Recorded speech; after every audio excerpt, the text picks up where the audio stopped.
Everyone's got that one relative who swears the 90s were the greatest decade in human history. And honestly, maybe they're onto something.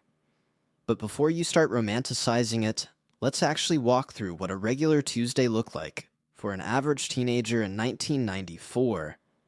No nostalgia filter, just the real thing. The alarm goes off, not your phone. An actual clock sitting on your nightstand, screaming at you like it personally hates you. You smash the button, stare at the ceiling for 30 seconds, and drag yourself out of bed.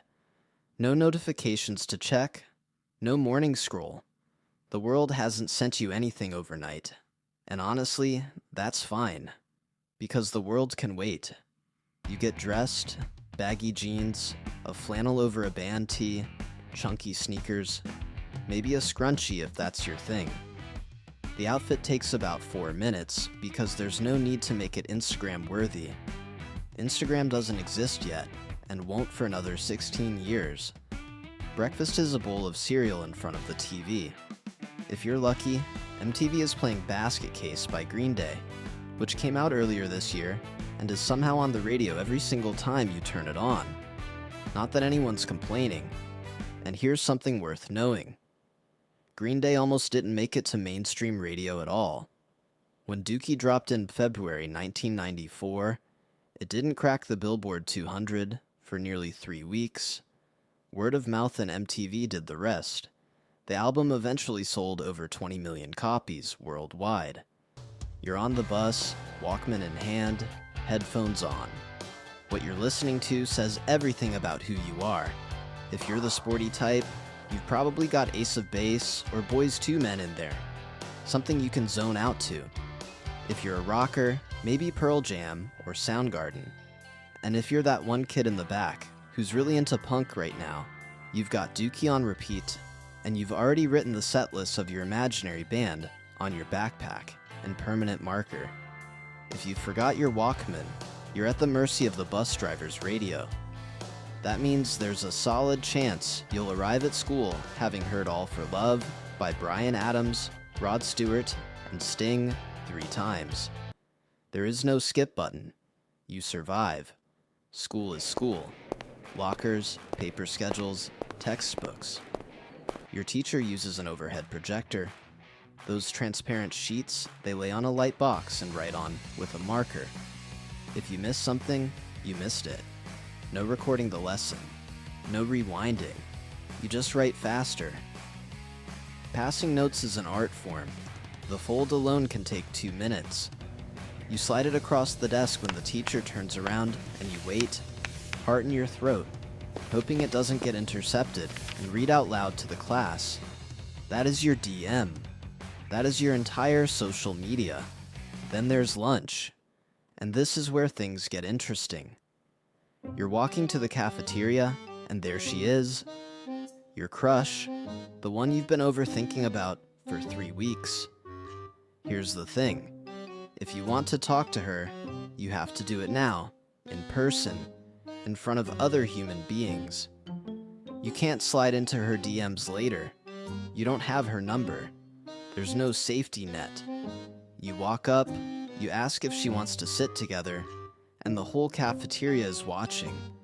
She says yes, and for the rest of the week, the entire school will know about it, debate it, and bring it up at every possible opportunity.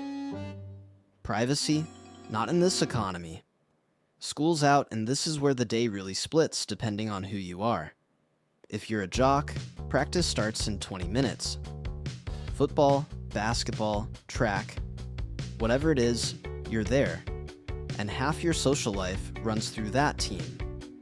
If you're a cheerleader, you've probably got TLC's Crazy Sexy Cool on cassette in your bag. And practice is basically a synchronized performance review that lasts 2 hours. If you're a skater, you and your crew are already heading to the parking lot behind the grocery store with your boards, because it has the best curb in the neighborhood, and nobody chases you away until after 5. If you're a nerd, and this is said with full respect, the school day didn't really end for you. You've got a study group, a science club meeting, Or you're just going home to keep working because you actually care about your GPA and your right to. And if you're a bit of an outsider, a stoner, or just someone who operates on their own schedule, you and your two friends have had a plan since second period, and it involves the spot behind the bleachers that every school in America mysteriously has. Whatever your type, one place unites almost everyone at least once a week: the mall. It's not really about shopping. It's about the ritual. Walking the same loop with your friends, flipping through CDs at Sam Goody, maybe catching a movie at the multiplex. The mall is your third place. Home, school, mall. That's the triangle. Eventually, you have to come home and deal with reality. Homework in 1994 means no Google, no Wikipedia, no asking an AI to explain it. Research is physical.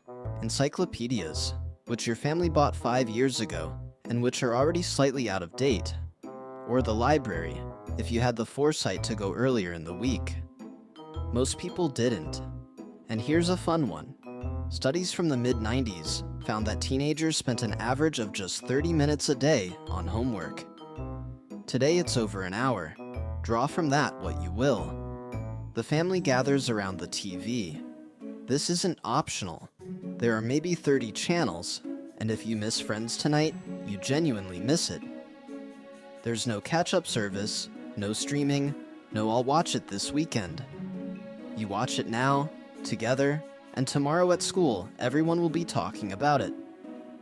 Then comes the part of the evening that every 90s teenager knows well: calling your crush back. On the landline, the family landline. Attached to the wall. You dial, and whoever picks up, her mom, her dad, her little brother, you have to say, in your most normal voice, "Hi, is she home?" And then you wait while they go get her, which takes approximately 1 full year of your life.